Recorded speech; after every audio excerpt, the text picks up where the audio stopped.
The Uzumaki were never just seal masters. Hidden deep within their blood ran something older, a kekkeigenkai forged in the intersection of chakra and life force itself, a power so vast that the clan suppressed it for generations to avoid annihilation. When Naruto nearly drowns at age 7, that dormant bloodline shatters awake, and the village of Konoha must decide what to do with a Jinchuriki who is no longer merely dangerous, but something else entirely. This is not the story of a boy who wanted to be Hokage. This is the story of a boy who had to choose whether to become something more, or something monstrous. The river doesn't forget. The river was not supposed to be this deep in autumn. Naruto Uzumaki learned this the hard way at the age of 7, when the bank gave way beneath his feet and the Nakano River swallowed him whole. He hadn't been doing anything wrong, or at least nothing more wrong than usual.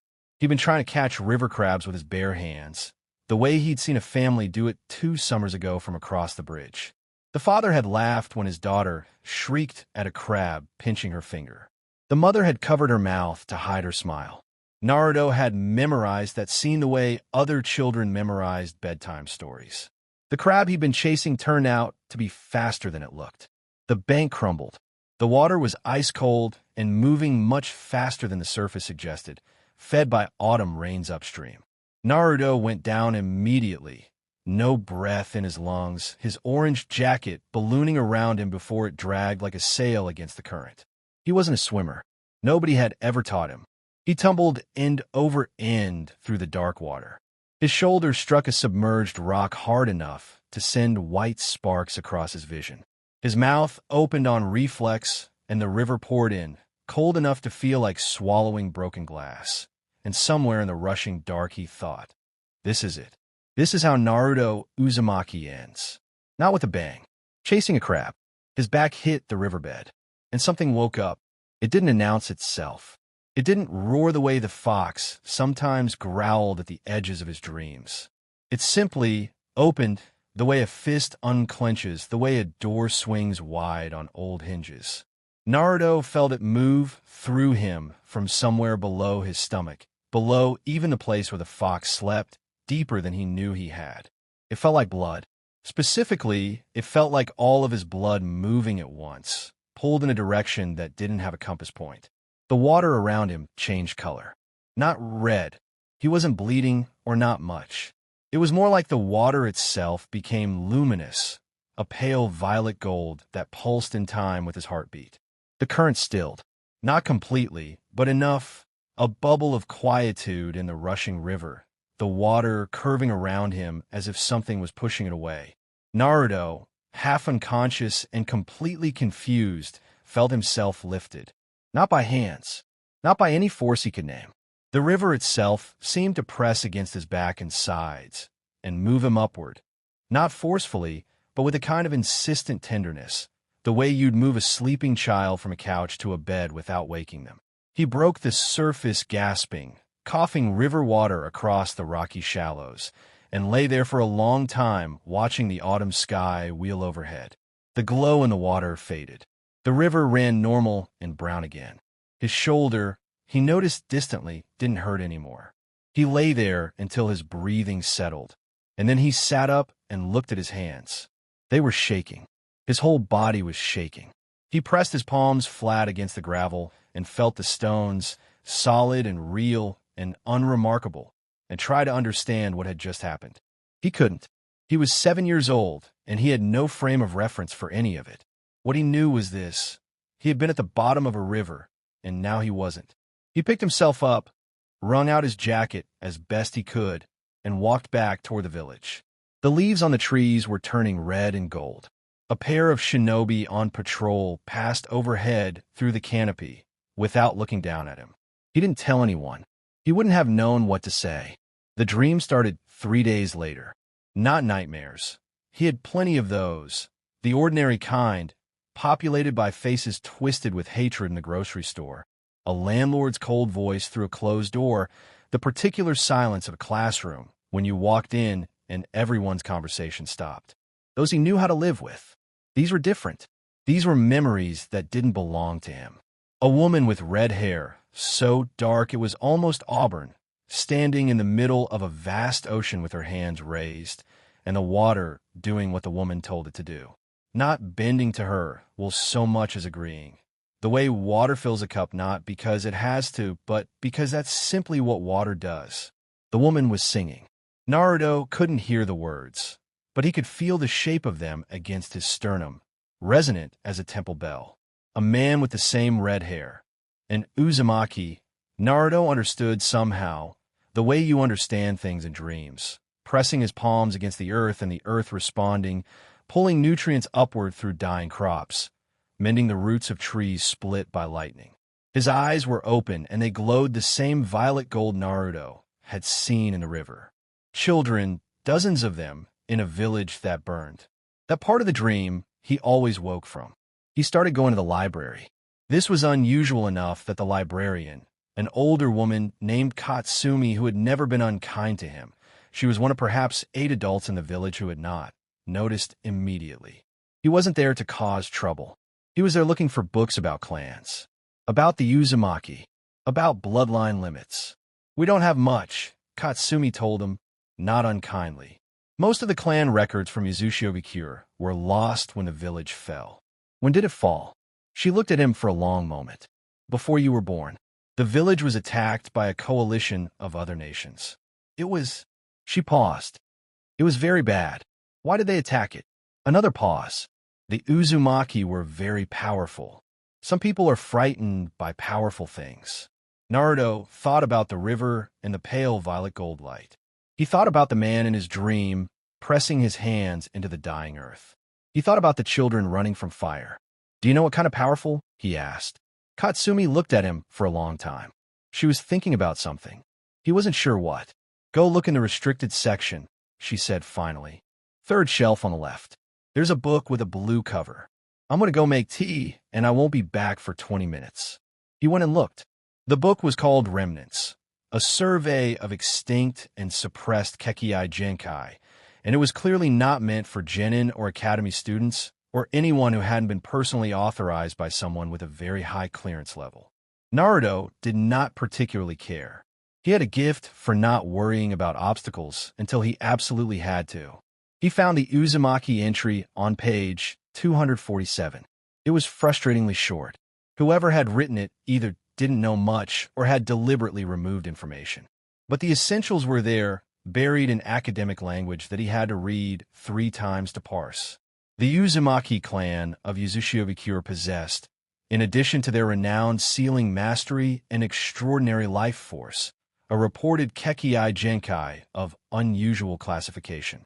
Unlike element-based bloodline limits, the Uzumaki ability operated at the level of biochakra integration, specifically the ability to consciously direct and amplify the chakra present in living tissue, including but not limited to enhanced cellular regeneration, disruption of foreign chakra systems, augmentation of natural forces through life force resonance, and in extreme cases, what contemporary records describe as the commandment of vitality, an imprecise term covering a range of abilities that Uzumaki leadership chose to systematically suppress beginning approximately 1 century before the village's fall.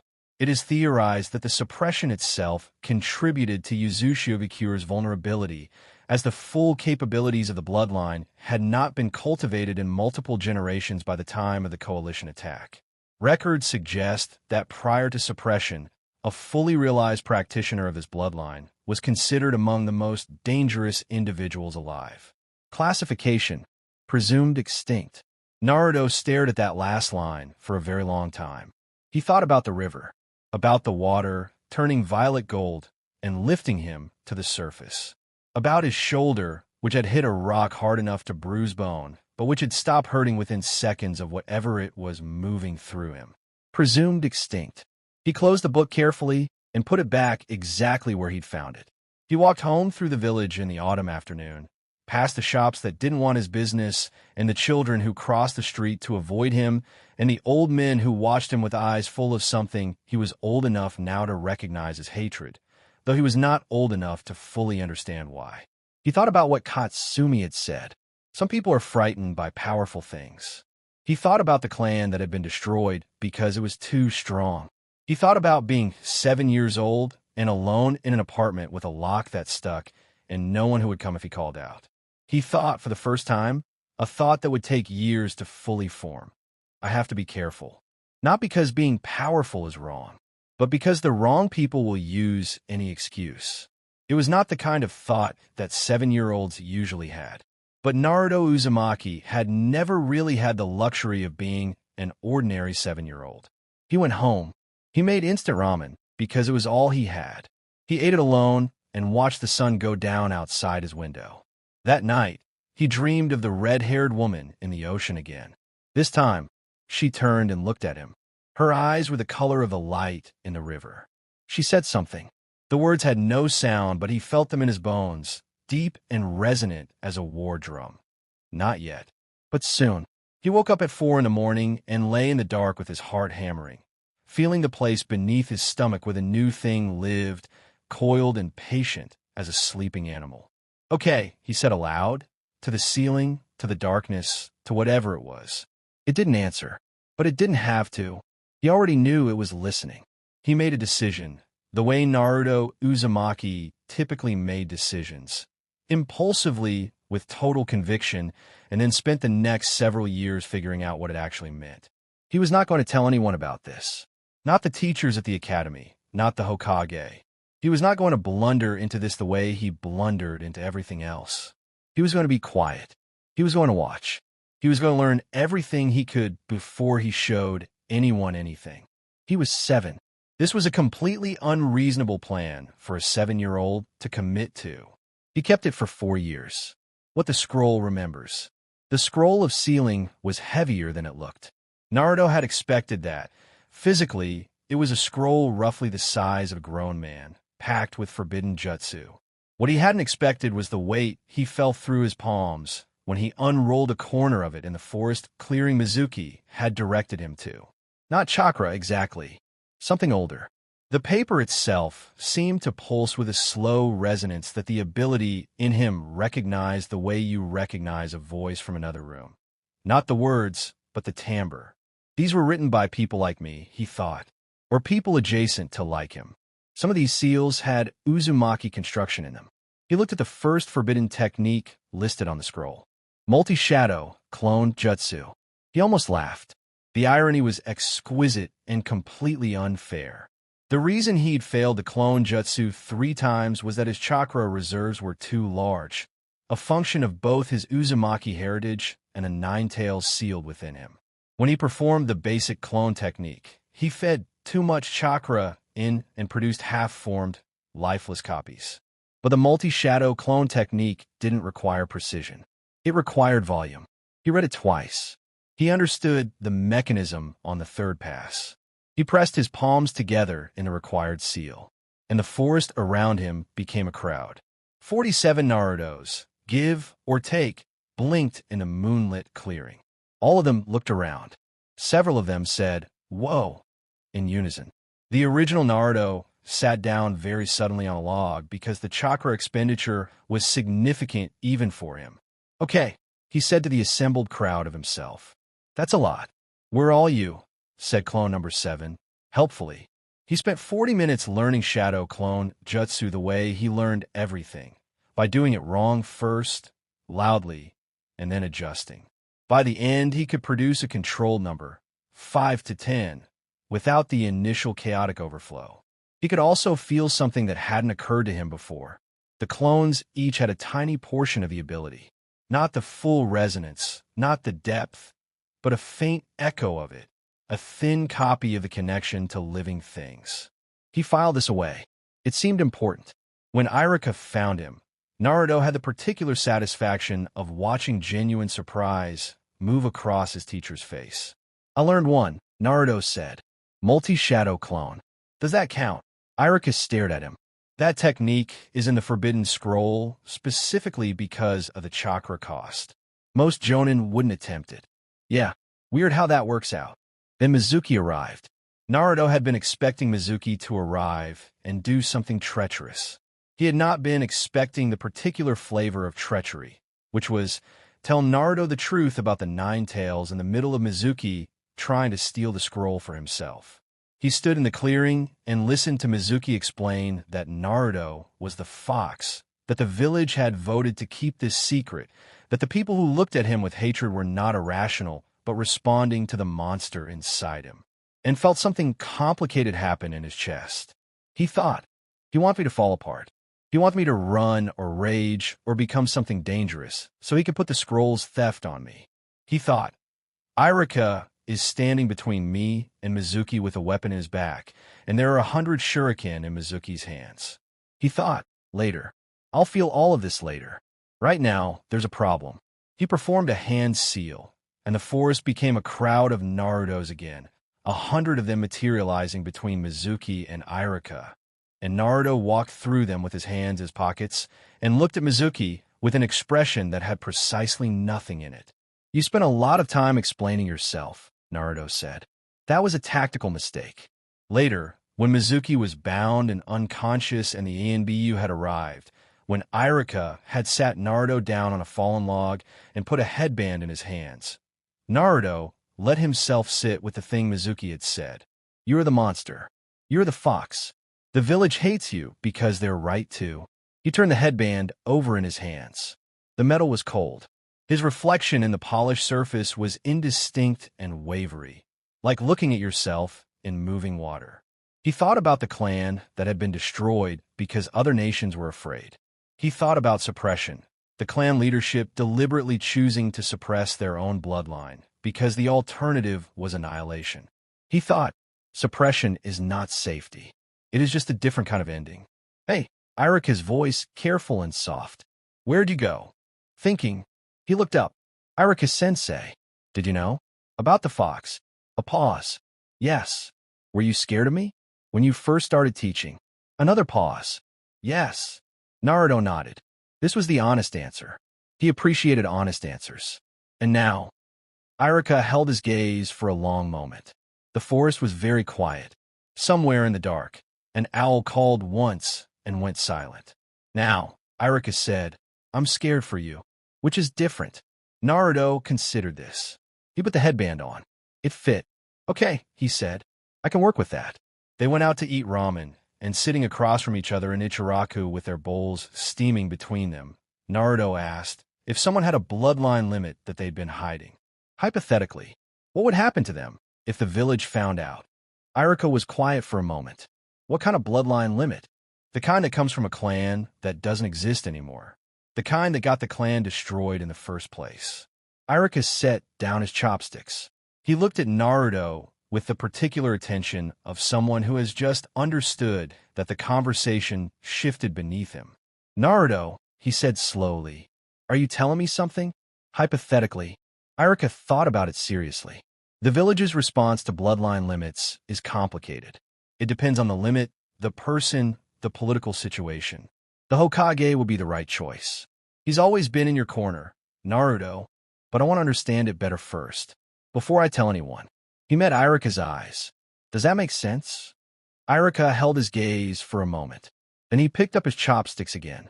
It makes sense, he said quietly. Just don't wait too long. Secrets have a way of becoming harder to tell the longer you keep them. Naruto looked at his ramen. He thought about 4 years of nighttime experiments in the forest. He thought about a rabbit with a healed leg and 3 dead birds near the eastern wall. I know, he said. I'm almost ready. The weight of water. The survival exercise Kakashi had designed for them was, Naruto recognized within 5 minutes, completely rigged. Not rigged with malice. Rigged the way that a good lesson was rigged, where the stated objective, get the bells, was not the actual objective, learn to work as a team under pressure, and where failing at the stated objective was essential to passing the real one. He understood this on the first morning, watching Kakashi look at his watch with theatrical boredom, while Sakura hid in the bushes and Sasuke plotted something involving wire traps. So Naruto did something unexpected. He sat down in the middle of the training ground, cross-legged, and waited. Kakashi eventually descended and looked at Naruto with his single visible eye. You're not going to try? Kakashi asked. I'm trying. He looked up at him. The bells are a deadline. You've already decided whether you're passing us or not. A pause. The exercise is about whether we figure out we need each other. Isn't it? Kakashi's I was doing something unreadable. Then, you have an interesting mind, Naruto. They came out. Sasuke with the expression of someone who suspects he's been played. Sakura with the expression of someone deciding whether to be embarrassed. You, Kakashi said, looking at Naruto, are going to stop holding back. Naruto looked at him for a long time. He felt Kakashi's certainty. Not the certainty of someone guessing, but someone who knew. Here's what I can do, Naruto said. He didn't show them everything. He showed them enough. He showed them the awareness, extending it so they could see in real time as he tracked Kakashi's position through the trees without looking. He showed them how he could feel the tripwires Sasuke had set through the life force signature of the disturbed soil and vegetation. He showed them the healing. Just once, on a cut Sakura had gotten earlier, pressing his fingers gently to her forearm and watching the skin close over 5 seconds while she stared. Sasuke watched all of this with an expression that had gone carefully blank, his version of intense interest. Sakura had a hand over her mouth. "Were you?" Sasuke said. "Uzumaki." He said it simply. Apparently we had a bloodline limit that everyone thought was gone. "You've known about this," Kakashi said. "It wasn't a question. Since I was 7. You've been hiding it since you were 7. "Training," Naruto said. "And I had reasons." They got both bells in 11 minutes. What Naruto had figured out was this. Kakashi was fast and experienced and would not be caught by direct assault. But you could divide his attention. And if you had the ability, you could know exactly where he was at all times without looking. They stood in the training ground afterward with both bells, and Kakashi looked at them with the expression of someone reassessing several things simultaneously. "You pass," he said. "Obviously," said Sasuke, which was the closest he got to expressing satisfaction. "Naruto," Kakashi said. "After training. Stay." They sat by the training ground's small pond when the others had left. "How much do you know?" Kakashi asked. "The name. Saikatsu no food. The mechanism. The history." He paused. "I know the Uzumaki suppressed it, and I know why." "Your father knew," Kakashi said quietly. "He researched it extensively before you were born. He left notes." Naruto went very still. "My father left notes," he said. "The fourth Hokage," Kakashi said carefully, watching him, was Minato Namikaze.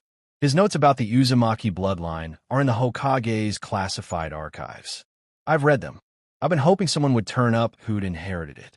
Because the notes include training guidance." He thought about this. He prepared for the possibility that you'd need it. Something cracked a little in Naruto's chest. He kept his face even. "Can I see them?" he asked. "The notes?" "Yes. I'll arrange it." Kakashi paused. "Naruto, I'm going to train you in this. Not instead of the standard curriculum, in addition to it." "Why?" Kakashi was quiet for a long time. "Because I owed your father a debt I never got to repay," he said finally. "And because you deserve someone in your corner who actually knows what corner you're standing in." Naruto held this. He turned it over. He checked it for falseness. What he felt from Kakashi was something genuine and a little sad and very tired, the life force of someone who had been carrying grief for a long time and had gotten good at not showing it. He believed him. "Okay," Naruto said. "Let's figure out where to start. The bridge at the end of the world." The man claiming to be a simple bridge builder was lying about something. Naruto identified this approximately 4 seconds after Tazuna introduced himself to Team 7, because the ability gave him access to the man's physical state in a way that no amount of acting could disguise. Tazuna's heart was beating too fast. Not nervous fast, not meeting new people fast, but afraid fast, the particular rhythm of someone who expects violence and is bracing for it while trying to look like they're not. He said nothing immediately. He watched. They were 3 days into the mission when the demon brothers appeared from a puddle in the road. Naruto was moving before the chains finished deploying, something in his awareness having flickered 2 seconds before the attack came. Not knowing, wasn't precognition, nothing that clean, just a quality of attention, an edge in the environment's life force, the particular stillness of things that meant something is about to move. "Kakashi-sensei," Naruto said, standing over the 2 bound shinobi. Tazuna's been scared since we met him. This isn't a C-rank mission. Kakashi looked at him. You're sure? His resting heart rate has been elevated since we started. He's been scanning for threats since we left the gate. In the end, Tazuna told them. Gato, the shipping monopoly. The bridge that would free Wave Country from economic stranglehold if it could be completed. We'll complete the mission, Naruto said. Naruto, we'll complete it. Not loudly. Just, we'll complete it, stated like gravity. Kakashi looked at him for a long time. We complete the mission. The forest outside Wave Country's main town had a particular quality Naruto noticed on the first day. It was alive. Technically, the trees were standing, the undergrowth was growing, there was bird activity. But the life force signature of it was depleted. Not dead, but starved. He spent one evening in the forest, quietly, after the others were asleep, laying his hands on the earth and cycling for a long time. In the morning, some of the trees near the house had an almost imperceptible brightness to them. Then Zabuza appeared on the water. He had not encountered killing intent before. He'd read about it. He knew the theory. When Zabuza's killing intent washed over them on the bridge, Naruto felt it, and felt the ability respond. It was automatic, the same way it had responded on the riverbed. Something deep in him identified a threat to its host and rose to meet it. The dome came down during the Ice Mirror fight. When the dust cleared, Haku stood before them without the mask, and Naruto looked at him with the awareness operating full and felt something that stopped his breath. Haku was Naruto's age, and the life force signature of him was complicated. The particular signature of someone who'd been made into an instrument and had almost forgotten they'd been a person. You don't want to kill us, Naruto said. Haku blinked. Something shifted in his expression. You're wrong, he said, but the quality of his life force said otherwise. I can tell when people are lying. Not to be cruel, to establish a fact. You don't want to do this. Haku was quiet. His face, unmasked, was young and sad. It doesn't matter what I want, Haku said. Zabuza-san needs me. Two people who need each other, Naruto said. Not the same as two people who should be killing Jinin for a shipping magnate. Haku's hands trembled, very slightly. What's worth this? Naruto asked. Not Gato. What's actually worth this for you? And something, somewhere in the fight, began to go differently than it would have. It ended badly anyway. Gato arrived with his thugs. Zabuza died, having done what he needed to do. Haku had already fallen protecting the man he'd cared about. Naruto felt Haku die. He had never felt someone die before. One moment, there was a specific configuration of life force, young and complicated and sad. And the next moment, it simply wasn't there. He stood very still on the bridge and breathed through it. Before the final confrontation, when Haku had retreated behind the mirror shields, there had been a moment. The awareness had tracked him clearly, a specific life force moving through the trees toward the bridge's southern approach, not attacking, just moving. Repositioning. Naruto had felt it, had felt exactly where Haku was. He hadn't said anything. He'd told himself it was because saying would have forced the confrontation. Later, sitting on the bridge with Haku gone from the awareness entirely, he was honest with himself. He'd said nothing because the ability had told him Haku was moving toward Zabuza, not toward them, and he'd made a choice. He'd let that movement go unreported. It hadn't saved Haku, but it had meant Haku reached Zabuza first. It had meant the last thing Haku did was the thing he'd chosen. That was worth something. Naruto wasn't sure what yet, but worth something. He thought about a boy who had died for someone who needed him. He thought about the commandment of vitality and what it might actually mean, not as a power, but as an obligation. You can work with living things. You can make them better. Then what are you responsible for? He was 12 years old, and he didn't have an answer yet. But he was going to spend the rest of his life finding one. The Hokage's garden. The third Hokage's office always smelled of pipe tobacco and old paper, and, underneath both, the specific dry smell of institutional authority. Show me, the Hokage said, after Kakashi had introduced the topic with careful precision. Naruto looked down at his hands. He felt the garden. The garden behind the Hokage Tower was kept by a groundskeeper who had been doing it for 20 years, and it showed, It was healthy, well-tended. But there was a persimmon tree in the corner that was in distress. Root fungus, or something like it. There's a persimmon tree in your garden that's sick, he said. Root fungus, I think. It's been getting worse for about 2 weeks. The groundskeeper might not have noticed yet. Sarutobi blinked. The larger one? He said carefully. No, the one in the south corner. By the wall. Naruto explained it in the order he'd been explaining things for months. The mechanism, the history, what he'd found in the library, what he'd trained in the forest. What he could do, and what he was learning to do, and what the limits seemed to be. Sarutobi listened with the quality of attention that very good leaders have, and most people don't. Total engagement, no visible judgment. Your father theorized this was possible, he said finally. Kakashi-sensei told me he left notes. He did. Sarutobi folded his hands on his desk. Minato was a thorough man. He wanted to be prepared. The Hokage reached a decision that Naruto could see forming. His notes are in the Hokage's classified archives. I'll have Kakashi arrange your access. Not unrestricted, but the clan records, the mission histories relevant to your heritage. You should know your own history, Naruto. It will help you make sense of what you carry. He said it matter-of-factly, as if granting a 12-year-old genin access to classified clan records was a perfectly ordinary administrative decision. In this specific context, Naruto supposed it was... He thought the best protection you could have, the Hokage continued, was to be allowed to grow into your own capability on your own terms, and then present it from a position of strength rather than as something to be managed. Naruto was quiet. He thought about me in advance, he said. He did. The office was quiet. The afternoon light moved slightly as a cloud passed. Naruto breathed through it. What does that mean for now, he said. For now, the Hokage said, Kakashi will continue training you in what your father documented. It means I will know, and Kakashi will know, and we will be very careful about who else knows and how they find out. He looked at Naruto steadily. You were right to be cautious. The village's reaction will be complicated. Who would be a threat if they found out the wrong way? Root, Kakashi said. Danzo Shimura has always been interested in unique capabilities. He's been watching you since you were born. He tried to take me, Naruto said. He tried to manage you, Sarutobi said, which is functionally similar and possibly worse. Naruto thought about what he'd felt from Haku.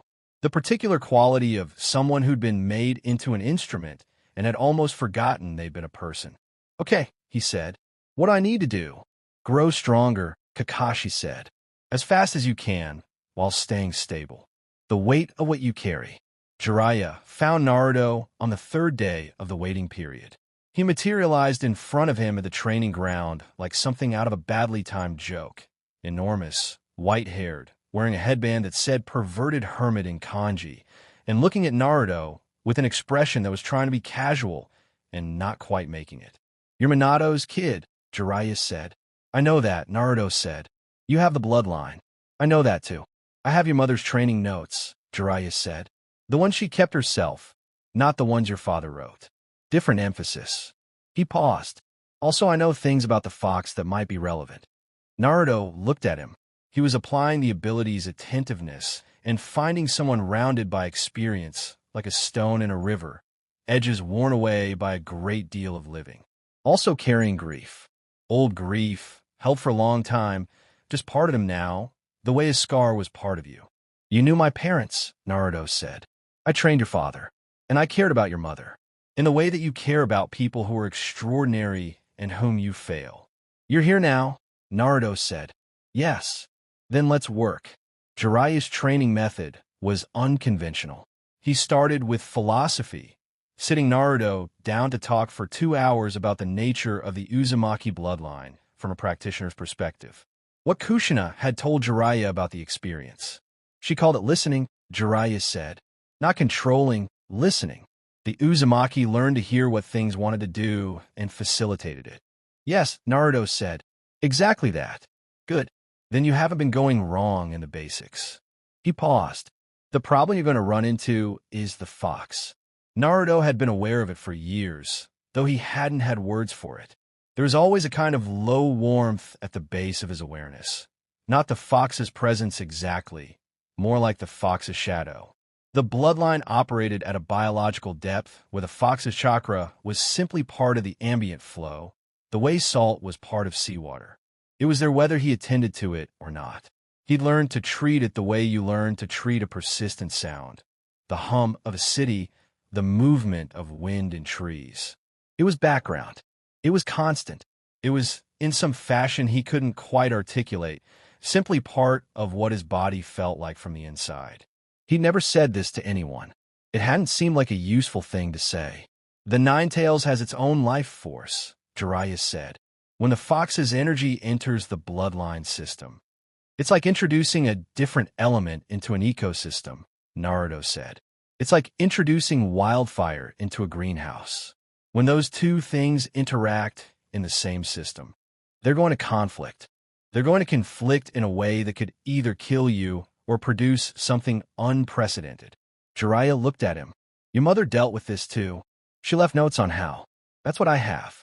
The notes were not primarily in written form. Jiraiya had made recordings on special chakra-infused media that he'd been carrying for 12 years, waiting for someone who could use them. Naruto sat with a small device in his hands, and Kushina's voice came out of it. She had the cadence of someone who thought in paragraphs. Quick and rich, with the particular rhythm of someone from Uzushio who'd learned to speak Konoha standard but still thought in the patterns of somewhere else. The thing you have to understand, she said, is that the fox isn't separate from you. That's the whole point of the Jinchuriki system. The seal doesn't create a wall between host and sealed entity. It creates a relationship. The fox's chakra moves through your system constantly. You're already running on some fraction of its power all the time without knowing it. Now, with the bloodline active, what's happening is that the relationship is becoming visible. You can feel the fox through the life force awareness the way you can feel any large life form in your extended range. And the fox can feel you through it. This is terrifying and it's fine. Here's why. The fox is an ancient entity. Ancient things are not necessarily wise, but they are experienced. It has been inside a person before. It knows what the relationship is supposed to feel like when it goes well, even if it doesn't want that. The key is that wanting doesn't matter as much as structure. The seal creates structure.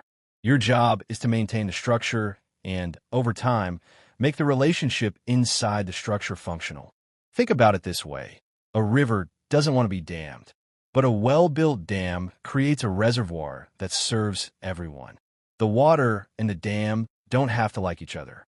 They just have to work. I'm sorry I can't be there to explain this in person. I'm sorry you're going to have to figure so much of this out alone. The people who should have helped you haven't been able to, for reasons that have nothing to do with whether you're worth helping. You're worth helping. You are worth everything.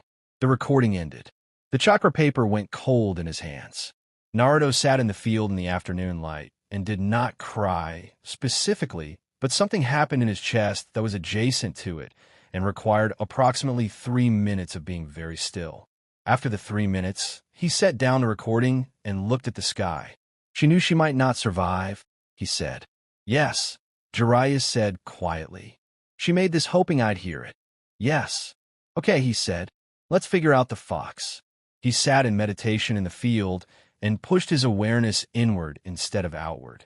The seal space was massive and dark and smelled of water. The fox had pulled back from the bars, crouching in the deep center, watching him with 9 tails curled around itself and eyes like burning coals. They looked at each other. Ah, he said. The fox stared at him. I know you've been in here since before I was born, Naruto said. I know you don't want to be here. I know the containment hurts. The fox's tails moved. A slow, restless motion. You come here to mock me, it said, resonating in Naruto's bones. I come here because my mother told me I should, and because you've been part of my life literally since birth, and it seems weird that I've never actually talked to you. A silence. You are strange, it said finally. I'm not going to treat you like a resource, Naruto said. I know that's what you've been, to people who've used you. I can't let you go. The seal is the seal. But I can try to make the space less bad. The fox stared at him. You are very small, it said, to be making promises. I know. I'm 12. He looked at the enormous creature with its burning eyes. That's what I have right now. The fox was quiet for a long time. "I will not be your weapon," the fox said. "I know, but I will not fight the cycling. When you draw on the seal, I will not actively resist." Its eyes burned. "This is not friendship. This is structural cooperation." "That's more than I came here expecting," Naruto said honestly. "You are strange," the fox said again. But the quality of it was different this time. "I'll come back," he said. "I want to keep talking." He surfaced back into his body in the field, and Jiraiya was looking at him. "How long was I under?" Naruto asked. 12 minutes. I talked to the fox. He paused. "It's not going to fight the chakra cycling. We reached structural cooperation." Jiraiya stared at him. "Your mother talked to the fox once," Jiraiya said slowly. "In 15 years. And the fox screamed at her for 20 minutes before she came back out." He paused. "You were in there 12 minutes and came back with structural cooperation." "I was polite," Naruto said. Jiraiya sat back and looked at the sky. "I need to completely revise my training plan." "Is that good or bad?" "Both, probably," Jiraiya said. "Your mother would have been very proud. And also scared because this is terrifying." "Both things." "What the village costs." The finals were held on a bright afternoon in the exam stadium, and Naruto Uzumaki walked out into the arena dirt and felt the entire village watching him. The stadium was full. He could feel all of it. The collective life force of the crowd, 8,000 people in their seats. He could feel, threading through the warmth, the particular pockets of anxiety that were not about the exam. People who knew something was wrong today. His match was against Neji Hyuga, which he'd known since the preliminary draw and which he'd spent the month between then and now thinking about carefully. He walked out onto the arena floor and looked at Neji across the dirt, and what he felt from the young man was tremendous pain, carefully managed, running a story about that pain that had become the only story he could tell. He did not fight Neji the way anyone was expecting him to fight. He started by talking. "I know about the seal," Naruto said. "The cage bird seal on Branch House Hyuga. I know what it does. I know why you wear your headband the way you do." Neji's face went very still. "I'm not telling you I feel sorry for you," Naruto said. "I'm telling you I can feel what the seal costs you." Neji moved, fast and certain, and Naruto moved to meet him. They engaged at close range. The ability's specific advantage in close quarters was this. He could feel Neji's chakra points before Neji struck them. Not with enough lead time to always avoid the strike, but with enough to redirect or partially absorb it.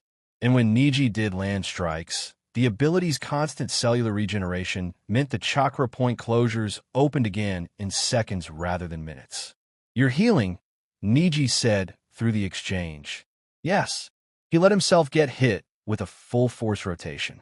By the end, he was on one knee in the arena dirt, breathing hard, his chakra system disrupted in 14 places, the ability running at full efficiency, trying to repair the damage in real time. He looked like he was losing. He was not losing. He looked up at Neji and told the truth. "Your father didn't betray the village," Naruto said. "He died to protect the main house head. Your father chose that." Something in Neji's careful armor cracked. "You don't know. I've read the reports," Naruto said. "From Hokage's archives. Your father's last act was a choice. He wasn't a victim of destiny. He was a person making the best decision he could with what he had. He pushed himself to his feet, which is what you're doing, which is what everyone does." Naruto won by margin, barely, and in a way that required exploiting a split second of the Byakugan's blind spot that he'd found with the awareness. He stood over Neji in the arena dirt, both of them breathing hard, and offered his hand. Neji looked at the hand for a long moment. He took it. Then the Kazekage moved, and the entire situation changed. He felt the Genjutsu before it dropped. The sudden alteration in the crowd's life force signatures. The strange dimming of 8,000 people's consciousness. Registered in the extended awareness like someone had turned off most of the stars. He was one of the few people still standing when the Genjutsu settled. He created 10 shadow clones immediately and sent them in different directions with specific instructions. Wake the medics, find the Hokage's A and BU guard, locate Kakashi, reinforce the hospital. He sent them running with the awareness tuned to each of them individually. Then he went for the source of the Genjutsu. He took out 2 of the 4 Genjutsu anchors before the sound shinobi understood what was happening. The other 2 fell when Sakura provided the distraction. The Genjutsu frayed. People began to wake. The battle for the village went on around him for the next 2 hours, and Naruto Uzumaki did not do any single dramatic thing. What he did was exactly what the ability enabled. Constant awareness, precise information, moving where the need was greatest. Healing people who were down, directing people who were disoriented, finding the shinobi who were overwhelmed, and giving them the one piece of information they didn't have that changed the strategic situation. When the 3rd Hokage fell, Naruto felt it. One moment the Hokage's life force was there, old and steady and tired, with the particular texture of someone who had been making hard decisions for 60 years and had made peace with all of them. A warmth at the edge of the awareness that Naruto had been navigating around for months the way you navigate around a familiar piece of furniture in the dark. Then it wasn't. 3 seconds. He allowed himself 3 seconds. Then he moved. He found Irika directing evacuation with a deep cut across his forearm. Naruto pressed 2 fingers to the wound without stopping and felt it seal under his hand. He didn't stop. He kept moving. He found 3 more civilians pinned under rubble in the northern concourse. He found a genin from sand who'd been knocked unconscious by a genjutsu. He kept 17 people from dying who would otherwise have died. And then he stopped. Not because he chose to, because his body insisted. He was in the eastern concourse, and his legs went from under him with no warning, the way a rope goes when the last strand breaks. And he sat down very suddenly against the wall and felt, for the first time in 2 hours, how much he'd spent. The clones were gone, dispersed one by one as the situations they'd addressed resolved, their memories returning to him in a flood of exhaustion that hit like swallowed water. His awareness had contracted to perhaps 20 meters, the extended range completely unavailable, the machinery of it running on something close to fumes.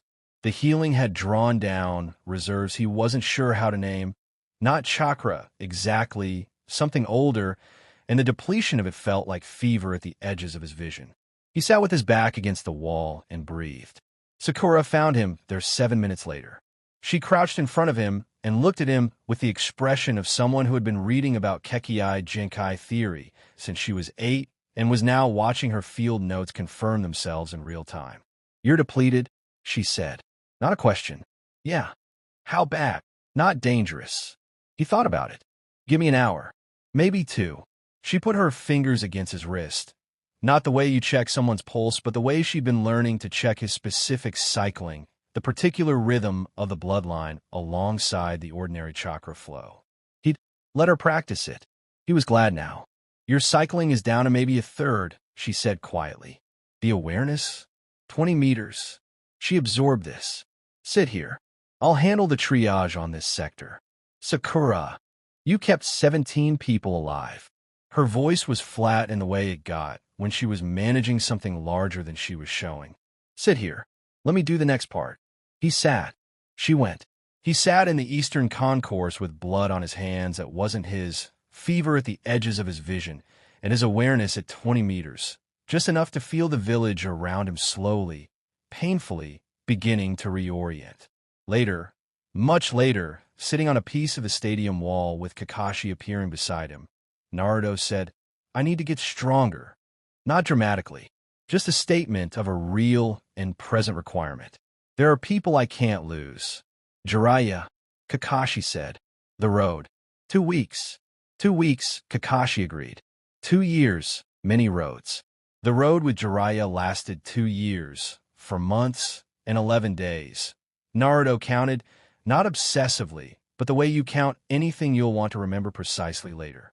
In that time, he visited 11 countries, learned 3 supplementary languages, got into 37 fights of which he lost 4 and drew 6, developed a meditation practice that would have been unrecognizable to anyone who'd known him at 12, and grew approximately 9 centimeters. He also began to understand what the ability was actually capable of at its full expression, and that understanding changed everything. Rain Country had been raining for 11 days straight when Conan found him. He'd been meditating in the shell of an abandoned temple on the outskirts of Amigakure, watching water move through cracks in the stone floor, when the awareness registered her. Not alarming, whatever she was, it wasn't the quality of someone beginning an attack. More like someone choosing to be found. She appeared in the doorway. Paper was his immediate understanding. The life force signature of her was human, but organized differently, an unusual intersection of person and technique that the ability parsed as someone who has made themselves into what they do. She was standing in the rain without getting wet, because the rain was simply choosing not to touch her. "You're the Jinchuriki from Konoha," she said. "Uzumaki Naruto," he said because names mattered. "You're from Akatsuki. You're not running." He looked at her. She was somewhere between 30 and ageless, with blue hair and eyes that had seen a very great deal. She wasn't moving toward him. "You're not moving toward me," he said. "If collection was the plan, you'd have moved by now." He felt the full shape of her, the old grief, made into architecture. "You're curious." Something shifted in her expression. She stepped inside, out of the rain. "There are people who would say," she said carefully, "that I should have taken you already. There's a difference between should and chose not to." He gestured at the stone floor across from him. "An invitation, not an assumption. Sit down if you want. The company of someone who can argue back will be welcome." She sat. She kept 6 feet between them, which was sensible. "Pain-sama would not approve of this conversation," she said. "Is that how it works? He approves or disapproves, and that determines what you do." She told him pieces. Not the full story, but the outline. 3 children in a war zone, the dream of peace, what it cost, what it had become. "He wants to end war," Naruto said when she stopped. "He wants to end the world's capacity for war. Through mutual terror. He's distributing trauma," Naruto said. Not understanding. Conan looked at him. "No," she said. "They're not. Real peace isn't everyone knowing the same loss," Naruto said. "It's people choosing differently because there's something worth protecting. And if the something worth protecting keeps getting destroyed, then you protect it again." A pause. "That's not a plan. That's grief with extra steps." A long silence. "You're 14 years old," she said. "I've had a lot of time to think." She stood. She paused in the doorway. "The rain," she said, without turning, "started the day Yahiko died. It hasn't stopped since. Pain controls the weather in this country. The rain is an expression of his grief." Naruto looked at the water running through the cracks in the temple floor. "It must be very exhausting," he said quietly, "to sustain something that large for this long." She left without answering. The rain continued. The shape of coming home. Konoha in his absence had become a place that had moved on, which was both correct and disorienting. He stood at the main gate and extended the awareness. The village's aggregate life force was anxious, not in crisis mode, but with a specific quality of background tension, the kind that accumulated when people lived with uncertainty for long enough that it became ambient. He found Sakura at the hospital. She walked out of a corridor and stopped when she saw him. "You're back," she said. "I'm back." She looked him over with the assessment of a medical student who had been thinking about his specific physiology for 2 years. "You've grown. The bloodline's more stable. I can tell from your coloring." "It's nice to see you too, Sakura," he said, which made her do something that was almost an embarrassed laugh. They sat in the hospital garden for 2 hours. She told him about her training under Tsunade, about medical ninjutsu, about what she'd been figuring out about chakra-enhanced healing versus what he did. "Your healing isn't chakra," she said. "It's life force acting directly on cellular function. Chakra-enhanced healing uses chakra to stimulate the body's own repair mechanisms. What you do is a more fundamental layer." She paused. "I've been thinking about whether they could work in combination. You could help me figure out the chakra control problem." "Possibly," she said, "if you told me more about the mechanism." He looked at Sasuke's absence the way you find a wound you've been ignoring. He went to the Uchiha compound. He knew what he'd find, but he went anyway. He sat in the central courtyard and felt the quality of the absence. He thought, "I know where you went.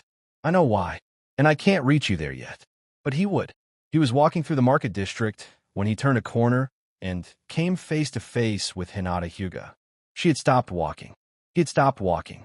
There were 4 feet between them and the afternoon crowd moving around them and the ambient noise of the market, and they looked at each other. She was taller. She was 15, the same as him, and she had become more definitively herself since he'd last seen her. "Hi," he said. "Hi," she said. Brief silence. The market moved around them. "I'm Naruto Uzumaki," he said. She blinked. Something surprised moved through her expression. "I know who you are. I know you know. But we've been in the same village for 15 years, and we've never actually been properly introduced." He looked at her steadily. "I think you're worth knowing." Something complicated moved through Hinata's face. "Hinata Hyuga," she said. "I've been watching you train for a long time. I've been trying to learn from your persistence. When I was struggling, it helped," he said. "Yes. Good. And then, do you want to spar sometime? I want to see your gentle fist." She blinked. "You watch my preliminary match? I watch everyone, and I thought you were impressive." "Okay," she said. How's Thursday?"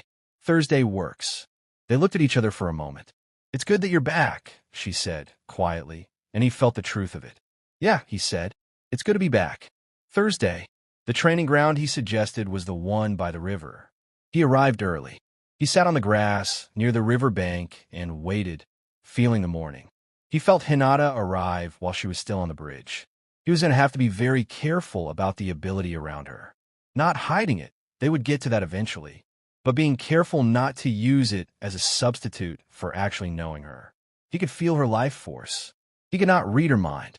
The two things were easily confused if he wasn't paying attention. She crossed the bridge, and they looked at each other in the morning light. "You're early," she said. "So are you. What kind of sparring? I want to see the gentle fist up close. Both of us getting a better picture. If something works well, maybe we learn from it." They bowed and began. She was excellent. Not as technically polished as Niji, but more adaptive, reading him with the Byakugan and adjusting constantly. She struck a chakra point in his right shoulder cleanly in the third exchange, and he felt it close, felt the ability working to reopen it, felt the 2 or 3 seconds of disadvantage before he was back to full function. She noticed. "Your chakra points reopen." "Yeah, the bloodline. Cellular regeneration applies to chakra pathway recovery too." He moved to close range. "I can feel your points too. Not with the Byakugan, but similarly." She paused for a fraction of a second, adjusting for this information, and he moved into the gap. She responded quickly, redirected his weight. What she did was not block, but guide, turning his approach into an off-balance stumble that she followed with a palm strike to his ribs that he just barely avoided. He laughed, genuinely. She blinked at the laugh. "That was good," he said. "You almost had me," she said. "The redirection thing. That's your own development? That's not standard Hyuga form." She looked at him carefully, as if checking whether the observation was critical. "The standard form is very good," she said, "but works best for specific physical types. I've been adapting it." She paused. "The clan doesn't approve." "Of course they don't. Warmth, genuine. They have a thing about deviation from established form." Something moved in her expression. "You know about the clan structure." "I've been learning about it."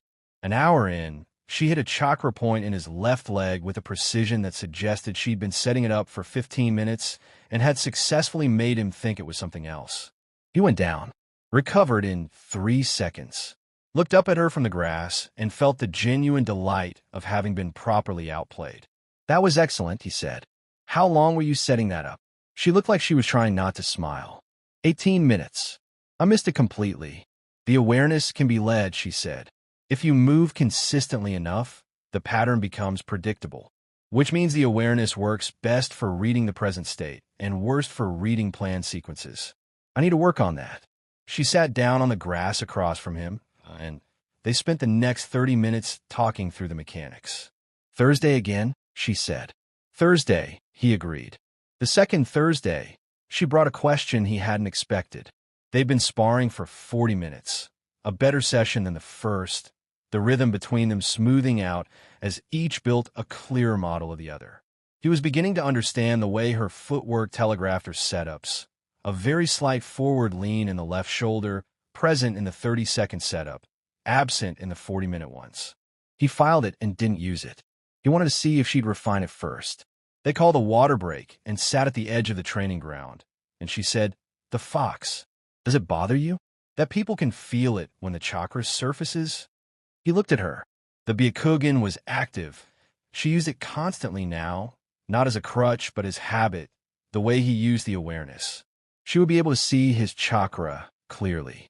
The fox's signature was distinctive, even at rest. "No," he said. "It used to. What changed?" He thought about it honestly. The seal space. The 12 minutes. "You are strange," the fox had said, and he'd taken it as what it was, an acknowledgement from something very old that he was not the same as what had come before. "I talked to it," he said. "We reached an understanding." She was quiet for a moment, processing the way she processed things, building the model, checking it. What kind of understanding? The kind where neither of us is pretending the other isn't there. She looked at him with those pale eyes, and he felt the quality of the look. Not afraid, not performing equanimity. Genuinely curious, genuinely present.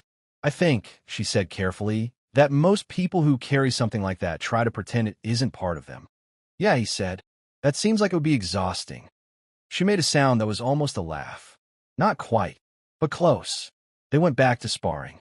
She found a new angle on the chakra point in his left arm that he hadn't covered. He took the hit, felt it close, felt it reopen, and said, "Better. Try that again from the other approach." She did. Cleaner. He walked home that evening thinking about the almost laugh, the way it had sounded. Not performed, not offered for his benefit. Just a sound she'd made because something was genuinely close to funny. He thought, this is going to take patience. He was getting better at patience. What brothers cost? The intelligence on Sasuke came 3 weeks after Naruto's return, through a defecting sound shinobi who'd been part of Orochimaru's outer network. Naruto sat in the observation room and used the extended awareness to verify the emotional and physical quality of the man's testimony as it came. "He's telling the truth about the location," Naruto said quietly to Kakashi beside him. "And he's leaving out something he's afraid of." "What kind of afraid?" "Residual loyalty. He knows something about Sasuke's current situation that he's decided we don't need to know." After the interrogation's first phase, Naruto asked to be admitted to the room. "I'm not here to threaten you," Naruto said. He sat down across from the man. "I want to know about Sasuke Uchiha. What is he like now?" The man was quiet. "He went willingly," Naruto said. "I know that. I want to know what he's like now. He's changed. When he arrived, he was angry, purposeful, but the anger has gotten complicated. How? He started asking questions that Orochimaru's system doesn't have good answers for. About power and what it's for. About whether the method is worth the cost." A pause. "Orochimaru is accelerating the timeline. He wants to take the Uchiha's body before Sasuke's questions become action." "When?" "Before the year's end." The retrieval team assembled quickly. They left at dawn. Naruto found Sasuke by feel rather than by information. At the outer edge of the extended awareness, at the limit of what he could hold, he felt the quality of a person carrying something heavy, the signature of someone who had been building themselves into a weapon for long enough that they'd almost forgotten what else they were. He pointed east. They moved. The Sound Four were not avoidable. They appeared on the road in the late afternoon, in the particular configuration of people who've been waiting. Naruto put up a hand, and his team stopped. He assessed 4 targets, Jonin equivalent, each carrying a different quality of capability. 4 targets. The front one is the most dangerous in terms of area effect. Left has the highest individual combat capacity. He looked at Sakura. "You, when I take left and front." What followed was the most difficult fight of Naruto's operational life. The Sound Four were excellent and coordinated. He tried something he hadn't tried in combat before. He pushed the awareness into the sound shinobi's chakra silk barrier, attending to the life force signature of the chakra running through it, and then introduced an adjustment. It was subtle. It was imprecise. It shouldn't have worked. It worked. The fight lasted 40 minutes. 2 sound shinobi escaped. 2 were captured. Nobody on the retrieval team was seriously injured. Though the costs were real and Naruto had 3 cracked ribs, he was quietly healing. Sasuke was in a facility cut into the side of a hill. He was sitting in the facility's outer courtyard when they arrived. as if waiting. He was taller. He looked like someone who had spent 2 years being refined into an edge. His eyes had the Sharingan active even at rest. They looked at each other across the courtyard. "Took you long enough," Sasuke said. "I was giving you time to get tired of the method." Something moved in Sasuke's face that was not quite amusement. "I'm not tired of it, but it's getting complicated. I heard the questions you're asking." Sasuke's expression flickered. "You have a contact? Intelligence network." He stepped further into the courtyard. "Orochimaru is accelerating his timeline. You have weeks, maybe less. I know, so come home, or come out of there. The village won't help me hunt my brother. Tsunade will do what she decides is right for her shinobi, and she means what she says."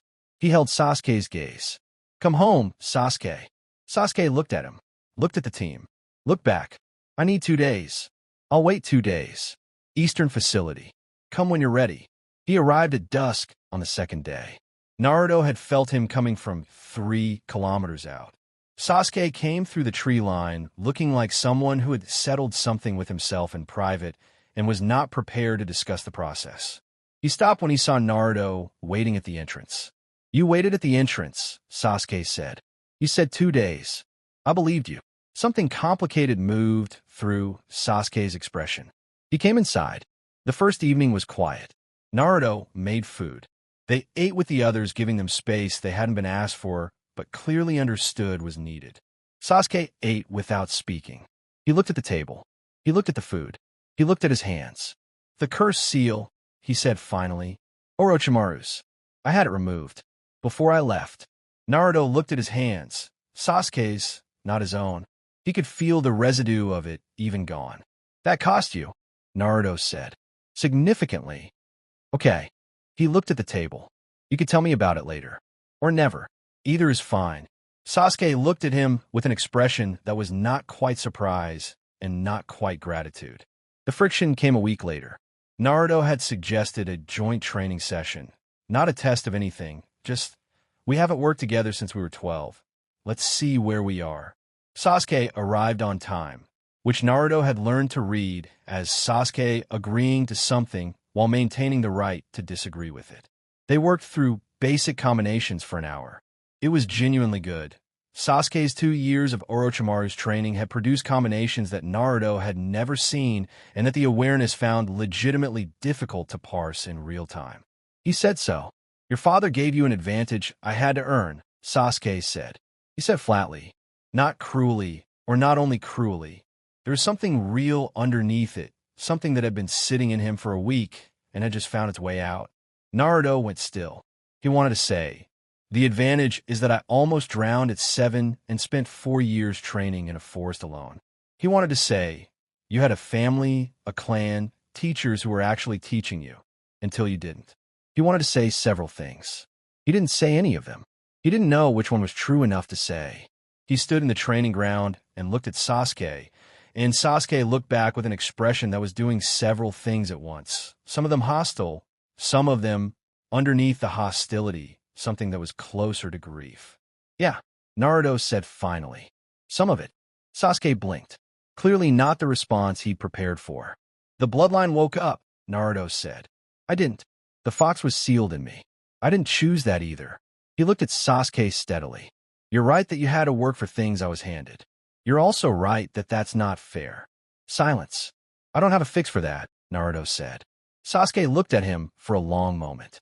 The hostile edge in his expression was still there. Sasuke didn't resolve things cleanly. Naruto was learning that.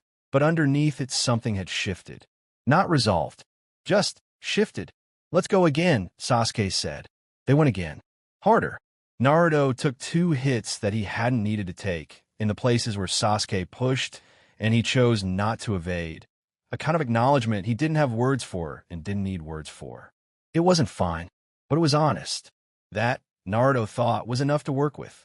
The Thursday after Sasuke's return, Hinata arrived at the training ground with a question in her posture that she didn't ask until 40 minutes in. They'd been working on a specific problem. His awareness could track where she was, but she discovered that she could make it track where she was going to be. Not deception exactly, more like suggestion.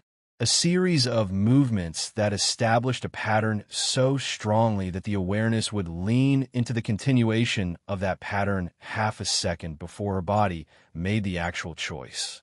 She was using his own attention against him. He found this genuinely impressive and said so. "It only works," she said, "because you're willing to commit." "What do you mean?" She stopped moving. She was considering how to say something.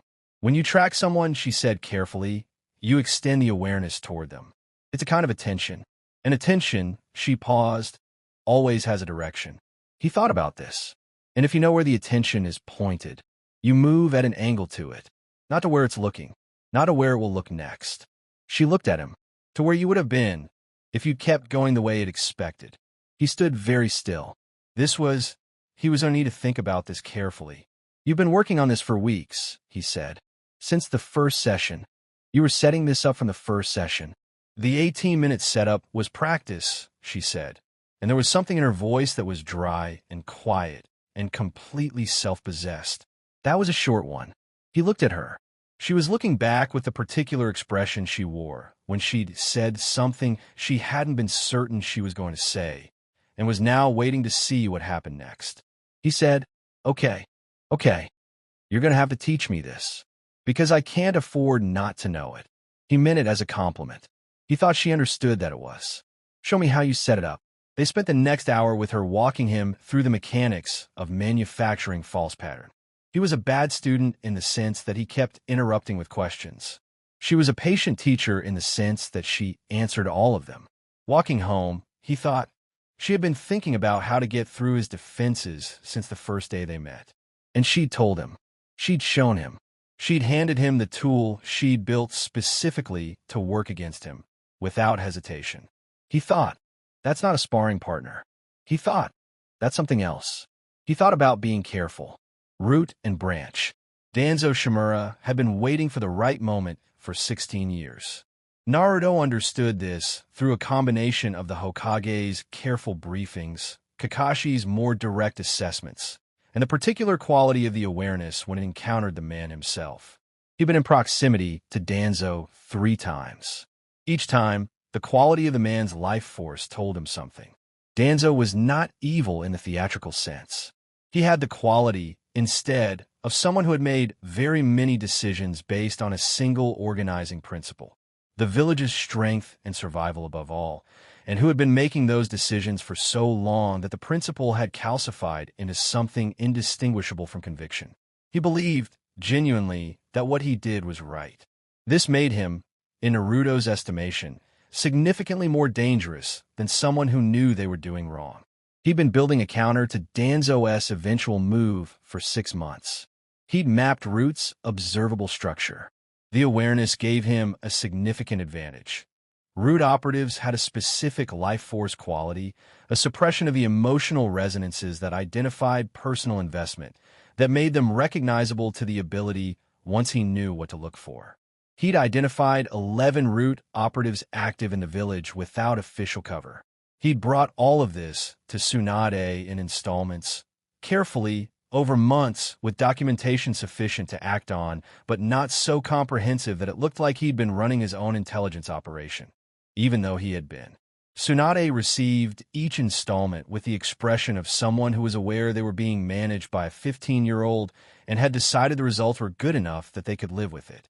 "You should have been in intelligence," she said on the 4th delivery. "I was thinking about it. But intelligence doesn't let you heal people." The move, when Danzo made it, came through a council vote. The agenda item. Given the exceptional threat environment, the council moves to review the classification and assignment of shinobi assets designated as exceptional capability, specifically including Jinchuriki and identified bloodline limit carriers, to ensure optimal utilization. Optimal utilization. Naruto, sitting in the gallery as Tsunade's observer, felt his jaw tighten. He kept his expression completely neutral. Tsunade said, "The council's concern is noted. I'll take it under advisement. Hokage-sama, this is a formal motion, which I'll take under advisement." Naruto was at Tsunade's office door when she arrived. "I know," she said, before he opened his mouth. "Root has 16 operatives currently active inside the village," he said. I have documentation on 11 confirmed. This is the move. She looked at him. You timed the documentation to have it complete before his motion came up. I timed the documentation to be thorough. The timing being useful is a side effect of thoroughness. Sit down, she said. Let's figure out the response. The message arrived 4 days before the council session. He didn't receive it through normal channels. He received it through his awareness at 2 in the morning while he was running a late conditioning circuit in the training ground by the river. The awareness registered a life force he'd cataloged before. One of the confirmed root operatives, the one he'd flagged as the probable field coordinator, approaching through the trees from the north. Not aggressive. That was the first thing he noticed. The approach was deliberate, the kind of movement that wanted to be noticed just enough. Naruto kept running his circuit. He let the operative come. He wanted to see what Danzo had sent. The operative stopped at the edge of the clearing. He was in his 20s, with a particular blankness in his life force that all root shinobi carried. Not emptiness, just suppression, everything that identified a person as a person carefully turned down to a frequency Naruto had to concentrate to read. He didn't speak. He held out a small sealed container, the kind used for chakra-reactive messages, standard issue. Naruto stopped running. He extended the awareness toward the container and felt nothing threatening. He crossed the clearing and took it. Inside was a single piece of paper. On it, in a careful administrative hand, the examination of the Nidame's files regarding the 23rd generation has been completed. The materials referenced in attachment have been relocated for safekeeping. A copy of the relocation record will be provided upon request through the appropriate channel. He read it twice. He understood it on the second reading. Danzo had moved some of his father's research notes. Not all of them. The ones he'd already accessed were almost certainly still in the archive. But some of them, the ones that contained the most specific guidance on the bloodline's upper range. The message was not a threat, technically. It was information, provided through an unofficial channel, at 2 in the morning, to a 15-year-old shinobi, for days before a council session that Danzo already knew he was going to lose. The translation was, I know what you are. I know what you can become. And some of what your father understood about that is now somewhere you cannot go. He stood in the clearing for a moment. He felt the operative still at the tree line, waiting for a response. Naruto folded the paper and put it in his pocket. Thank you, he said, because names and manners mattered, even root operatives. I'll note its receipt. The operative left. The night was very quiet. He finished his conditioning circuit. He went home. He sat at his kitchen table and looked at the piece of paper for a long time. This is not over, the paper said. Not in the words, in the fact of it, in the timing, in the channel, in the choice to move the notes rather than destroy them. Danzo wanted him to know the notes had been moved, wanted him to feel the edge of it. I have things you want. I am accessible to people who are managed correctly. Naruto thought about this for a long time. He thought, escalating this before the council session would give Danzo a crisis to redirect into. Not escalating it meant accepting that some of his father's work was now somewhere he couldn't easily reach. He thought, I'm not ready to find those notes yet, but I will be. He thought, file it. Not away here. Present. To be dealt with when there's room.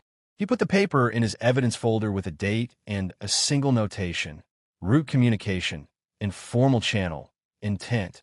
Demonstrate reach. He put the evidence folder back in the locked drawer. He went to bed. He slept reasonably well, because some things could only be solved by being stronger than you currently were. And that was a problem with a clear method, even if the method took time. 4 days later, the council session happened the way he'd planned. The formal response came. Tsunade presented the documentation of Root's unauthorized activity, the legal basis for reviewing Root's charter, and a revised framework for the management of exceptional capability shinobi. Danzo looked at the documentation with the expression of someone watching a long game come to an end. He looked at Naruto in the gallery. Naruto looked back. What he felt from the old man was complicated. Not defeat, not anger. The particular quality of someone who has been outplayed and is already working on the next line of engagement. This isn't over, the quality said. Naruto knew. He also knew that wasn't over was different from unwinnable. And Danzo had moved some notes, not destroyed them. That was a man who still thought Naruto might eventually come to him. Naruto intended to disappoint him. After the council session, he walked with Kakashi through the village in the evening. Danzo will find other levers, Kakashi said. He already did. Kakashi looked at him. When? 4 days ago. He moved some of my father's research notes. Sent a message through a field operative to let me know. He glanced at Kakashi. I didn't escalate it. The timing was wrong. Kakashi was quiet for a moment. You handled it correctly. I know. Doesn't mean I liked it. What grows in winter? Winter came to Konoha the way it always did. Not dramatically, but persistently, the temperature dropping in increments until one morning you woke up and the world was a different color. Thursday training continued. They were into their 4th month of it, and the dynamic between them had developed the particular quality of something that had been built carefully over time. What he'd learned about Hinata over 4 months. She thought in structures. She had an architectural quality of mind. Before she did something, she built a complete model of it. The opposite of how he worked, which was why watching her train was perpetually instructive. She'd started doing something in their exchanges that she hadn't done in the first month, improvising. Small departures from her prepared model, responsive to the real situation. She was funny, quietly, in the dry, understated way of someone who decided humor wasn't worth performing for general audiences, but could be offered to specific people. She carried the clan's weight differently than she had at the beginning. Not lighter. The clan's internal situation had not meaningfully changed, but differently positioned. Like she'd found a way to hold it that didn't require holding her breath. On the first heavy snow of winter, she arrived at the training ground carrying 2 thermoses. I brought tea. I thought we could talk before we train. They sat on the covered area near the river bank, thermoses between them, the white landscape around them, and the river still moving somewhere under a thin glaze of ice. She said, I want to understand what you can do. Properly. Okay, he said. He told her. The mechanism, the history, what he could do. He told her about the river, about the rabbit, about the woman in the dreams. The woman in the dreams, she said. Your mother. I think so. Does it help, she asked. Knowing she was thinking about you? Yeah. He looked at the snow. It helps a lot, actually. She was quiet for a moment. I think about my mother sometimes. She died when I was young. I don't have much. I have impressions more than memories. The quality of her chakra, because the Byakugan is active from early childhood. What was the impression like, he asked. She thought about it. Warm. Steady. Like the quality of a room that's been lived in for a long time. That's a good memory to have, he said. Yes. She looked at him. Naruto. The challenge of the caged bird seal. In the spring session. I heard about it. Is that okay? He asked. She was quiet for a long moment. The snow fell outside the covered area. My father won't like it. It's going to make things complicated in the clan. There's a real chance it doesn't succeed. I know. He looked at her. Do you want me to not do it? She looked back at him with those pale eyes. No, she said. I don't want you to not do it. I want to help. Your testimony, if you were willing to give it formally. I'm offering, she said. He looked at her for a long time. He felt the quality of the offer, not performed bravery. Genuine choice. Okay, he said. She nodded, once with the decisiveness that was how she committed to things that mattered. They trained. The snow fell. The river moved under its ice. At the end of training, she said, You've been careful with this. She didn't gesture. You've been careful for 4 months. Yes, he said. Most people who want something move toward it. You've been. She searched for the word. Tending. Yeah, he said. That's the right word. Why tending? Because you're worth being careful with, he said.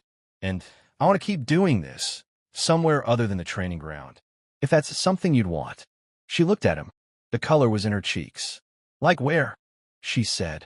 Ichiraku, or somewhere with better tea than mine.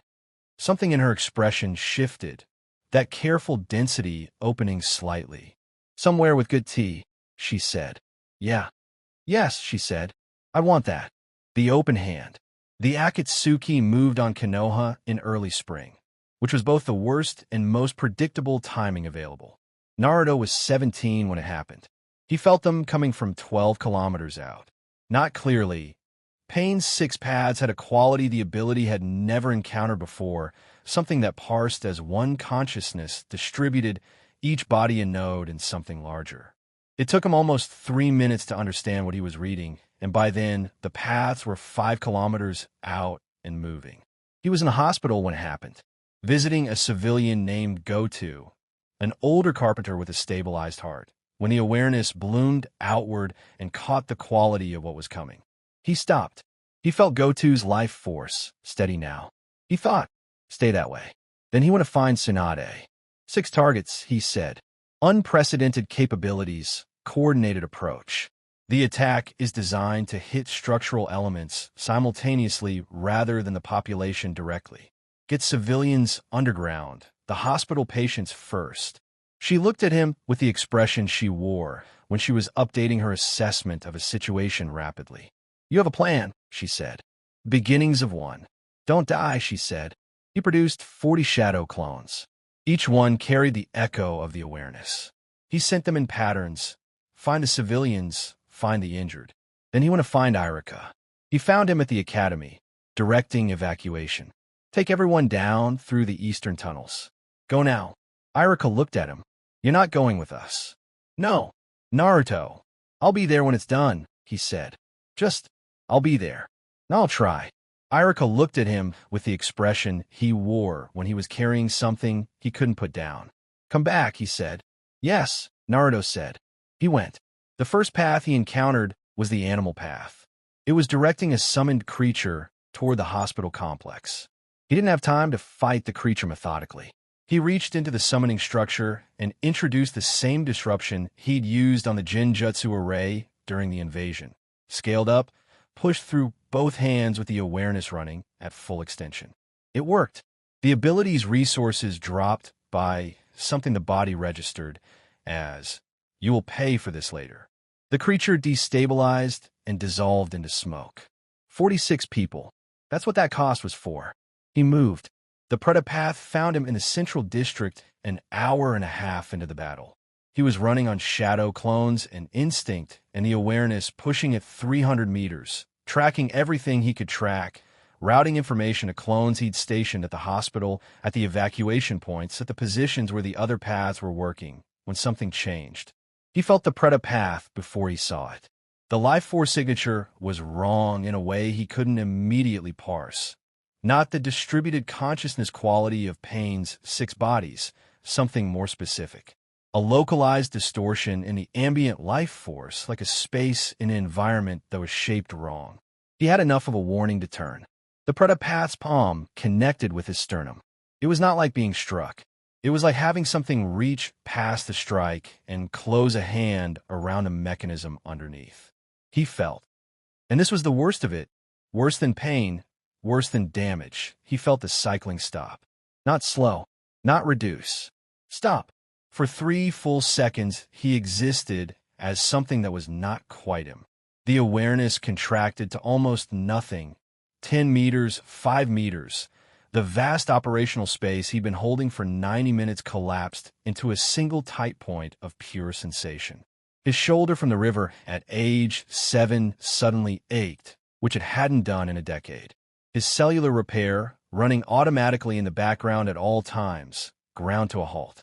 He could feel, in the abrupt silence of those 3 seconds, exactly how many things the bloodline had been doing without his conscious direction, and what it felt like for all of them to stop at once. He hit the rubble of the central marketplace on his side and stayed there. The Predapath stood over him. He could feel it, barely, at the 5-meter range his collapsed awareness could still manage, with the particular signature of something that absorbed rather than struck, an absence that moved through the environment, pulling everything bioelectric toward it. He had approximately 4 seconds before it made contact again. This was a problem. He ran an assessment in the same 4 seconds with the same focus he'd been applying to everything else. What does it take for the cycling to restart? What did the absorption actually remove? Not chakra. The standard seal was still there, the fox's signature still present, suppressed but intact. Not the biological mechanism itself. Something in the interface between the mechanism and his active engagement of it. A severing of the direction, not the capacity.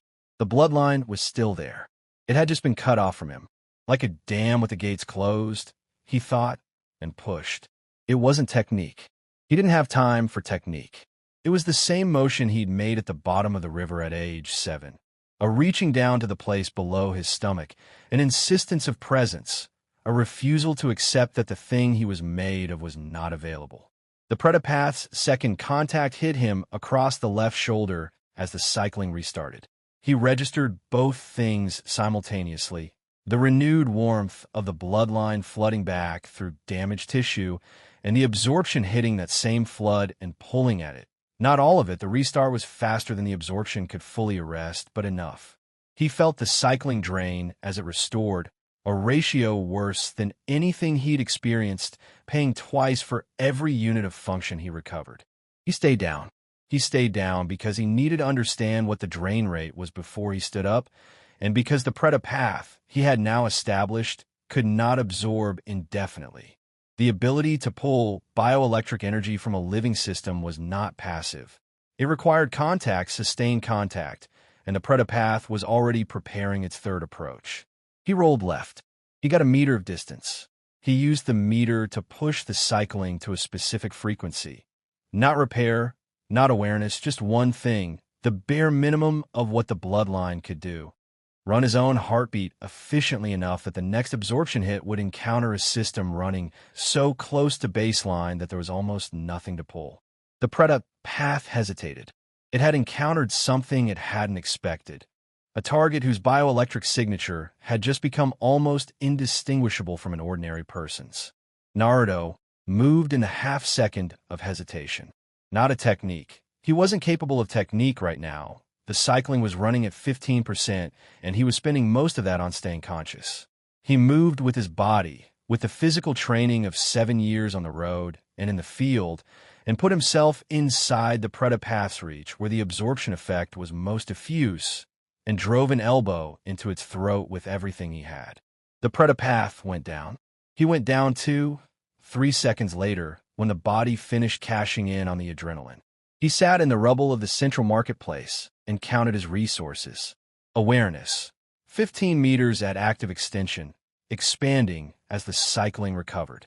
Standard chakra reserves. Intact, the Fox's cooperation holding. Bloodline cycling. Rising from 15%, not fast. Physical damage. The left shoulder wasn't responding correctly. The absorption had interrupted the repair of something underneath. It was going to hurt significantly by tomorrow. He thought.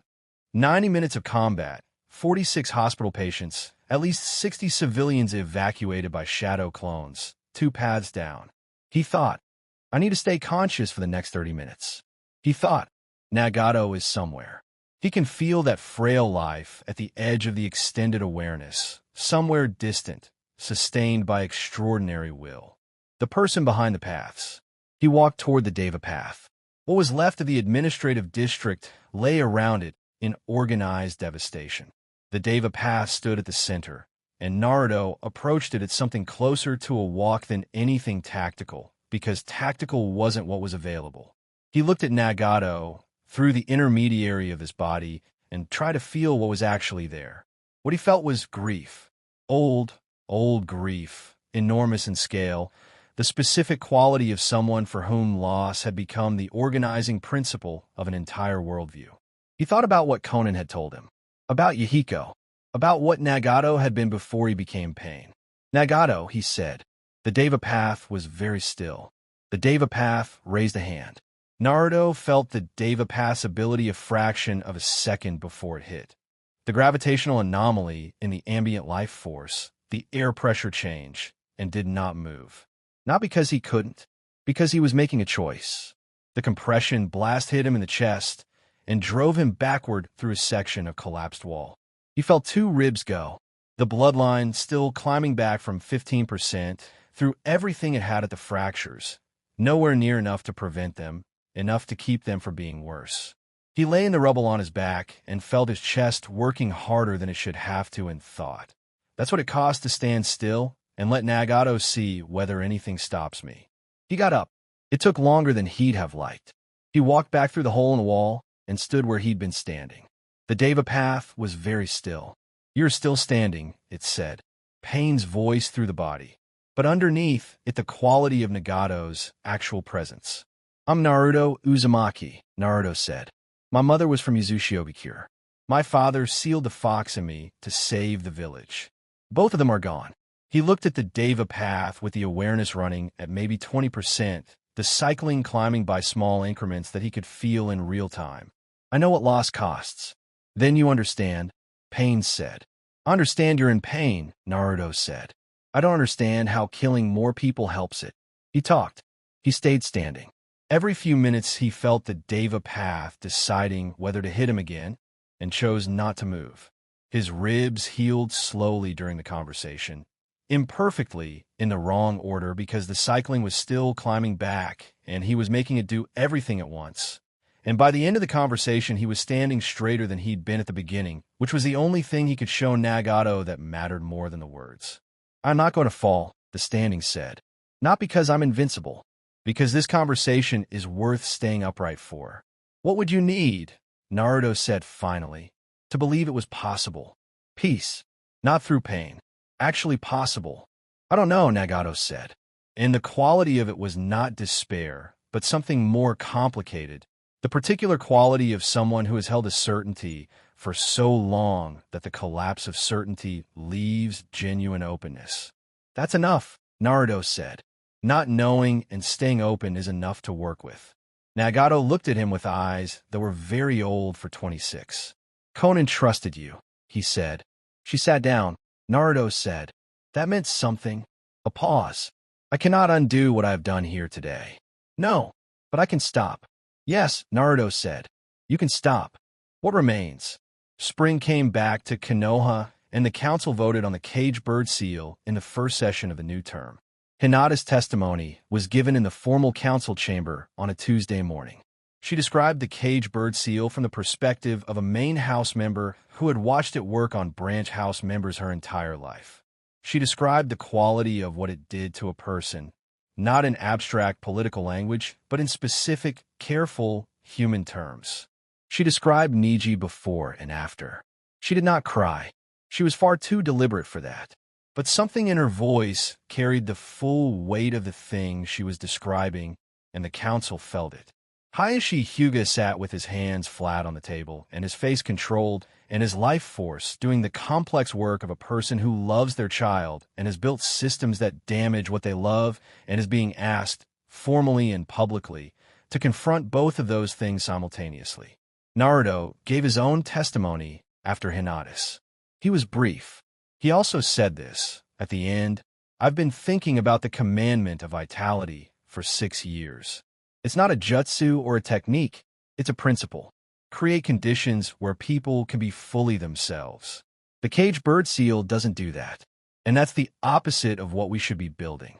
The vote was 6-4 in favor of reviewing the seal's implementation, not abolishing it immediately, but beginning the formal review process that would, over the next 18 months, result in significant structural changes to the Hyuga clan's internal hierarchy.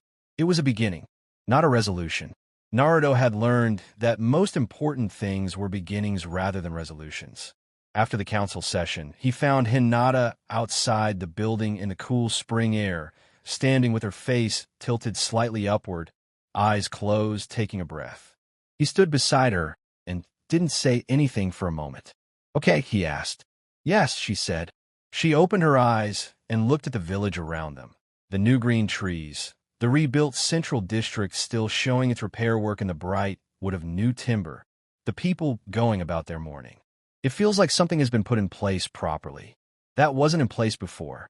"A beginning," he said. "Yes." She looked at him. "Your testimony was good. So was yours. Yours was better."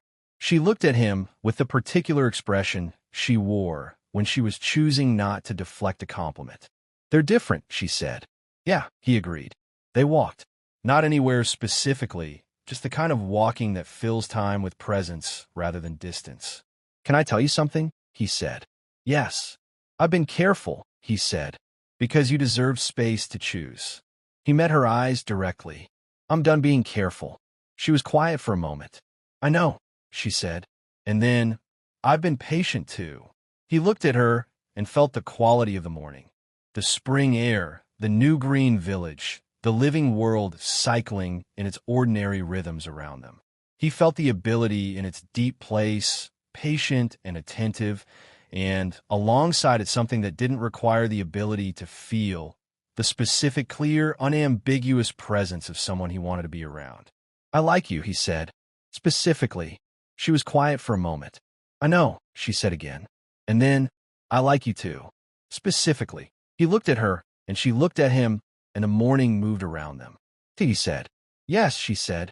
They walked toward Ichiraku, which was not a tea shop, but was where Naruto's sense of significant occasions wanted to be, and she was laughing quietly at the predictability of it, and he was laughing at being predictable, and the village went about its spring morning around them. Later, weeks later, months later, Naruto sat in the Hokage's office in their monthly meeting, and Tsunade set down her cup and looked at him. "I want to talk about succession," she said. "Not immediately, but the next 10 years. I wanted to be Hokage since I was 6, he said. What was it about at 6? He thought about 6 years old in an apartment with a sticky lock. Recognition, he said honestly. I wanted people to see me. And now? He thought about 17 people alive. He thought about the Hyuga review. He thought about Nagato in his mechanical chair. He thought about Danzo's notes, somewhere he couldn't reach yet, waiting. Now I want to use the position to do the things that need doing, he said. We'll start the formal preparation in 6 months, she said. And I want you to keep doing what you've been doing. The informal work, the coalition building, the honest relationships. She looked at him. That's not soft politics. That's the foundation. He walked out of the Hokage building into the spring afternoon. The village was alive around him. Specific, present, imperfect, worth it. He extended the awareness, just briefly, just to feel it. The aggregate warmth of 8,000 lives in their various states of ordinary complexity. He felt Hinata's life force, distinctive and familiar, somewhere in the direction of the training grounds. He felt Sakura's in the hospital. He felt Sasuke's, precise and still somewhat guarded but present. He felt Irika's from the academy. He felt Kakashi's, with the texture of someone who has, after many years, settled into being somewhere specific. He felt the village. The whole living weight of it, imperfect and complicated and real. He thought about the woman in the ocean with her hands raised. He thought about the river that had lifted him to the surface at 7 years old, the thing that woke up in him then, patient and attentive, cycling in its deep place. Not yet, the woman had said, but soon. He was 17. He was beginning. He had so much work ahead of him. He thought, I'm ready. He thought, I'm not ready. Both. He walked into the village. The cherry blossoms that the repair crews had replanted along the central avenue were a week from blooming. He could feel the specific quality of them, the particular tension of a living thing almost ready, holding something precious in reserve for one more degree of warmth, one more day of sun. He'd check on them tomorrow. He'd keep checking. That was the work. That was, he understood now, what the commandment of vitality had always been pointing at. Not a single moment of power, not a dramatic display of what the bloodline could do, but the daily practice of attending to living things, of noticing the depleted and moving toward them, of choosing, over and over, the direction that went toward rather than away. He walked through the village in the spring afternoon, feeling everything, tending to it in the way that was available to him, with attention, with presence, with the specific commitment of someone who had decided a long time ago in a dark apartment eating cold ramen what he was going to be. The cherry blossoms were almost ready. Everything was almost ready. It was enough to work with. It had always been enough.